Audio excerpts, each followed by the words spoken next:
Just when you think Aboriginal activism can't get any worse, it does.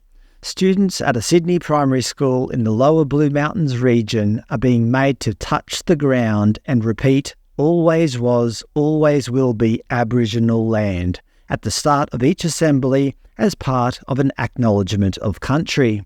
Clearly, this is out-and-out indoctrination. These children committed no offence and are being told that the land they inhabit, which they were probably born on, is not theirs. What even does this politically charged slogan mean? According to geological records, Australian land has been around for a few billion years or so. If we accept that Aboriginal people came here around 65,000 years ago, well, that still leaves us a couple of billion years where there was no humans here at all. Was it Aboriginal land back then, before they arrived? After a few more billion years, when all life on Earth is extinct, is Australia still considered Aboriginal land? Obviously, the slogan doesn't make any geological sense. Just as if I said, "This land that I bought in the south of Brisbane was always and will always be my land." Not only are students being forced to place their hands on the floor, they're also being forced to listen to Aboriginal instrumental versions of the national anthem, the one that you're listening to now, that was downloaded from the Department of the Prime Minister and Cabinet. As part of their Reconciliation Action Plan, the New South Wales Department of Education encourages the use of Welcome to Country and Acknowledgement of Country ceremonies in schools and workplaces to promote greater understanding of and respect for Aboriginal people and cultures, although the department declined to comment on this particular instance of forced ground touching and repetitive slogans. They continue. All staff are encouraged to incorporate a Welcome to Country and/or an Acknowledgement of Country at every meeting, event or other gathering.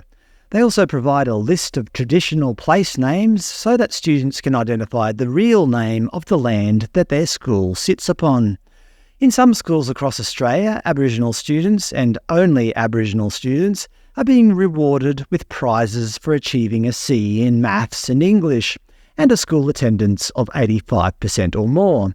Tough luck, non-Aboriginal students. Your efforts don't count. Oh yes, this won't breed resentment, will it? In response to these reports of forced land acknowledgements, Dr. Bella Diabrera, a director at the conservative non-profit think tank the Institute of Public Affairs, said, "This is an appalling example of activism and division being forced upon our students. It's not surprising these ceremonies at schools are becoming more elaborate by the day. There is no place for activism in any classroom in Australia." Last month, Shadow Indigenous Australians Minister Senator Jacinta Price said the overuse of the Welcome to Country may actually make people feel unwelcome.